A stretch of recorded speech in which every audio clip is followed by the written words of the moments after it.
එන්න ළමයි 46 වන ගානට ජලය සඳහා විලයන දැන් ඔයා මේ ප්‍රස්ථාරය ඔයා දන්න ඕනේ හොඳටම O level කාලේ ඉඳන්ම ඔයා දන්නවා මෙතෙන්ට වඩා මෙන්න මෙතන දිගයි කියලා. මේකේ තේරුම තමයි ළමයි මේ වාෂ්පීකරණය වැඩි කියන එක.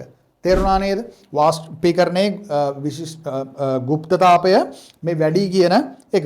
එතකොට ජලය සඳහා විලයනයේ එන්තැල්පිය එහි වාෂ්පීකරණයේ එන්තැල්පියට වඩා අඩුයි කියලා කියන එක මේක බලන්න පැත්ත හරියද කියලා. ජලය සඳහා විලයනයේ එන්තැල්පිය එහි වාෂ්පීකරණ එන්තැල්පියට වඩා අඩුයි. හරි ළමයි. පැහැදිලිද කතාව?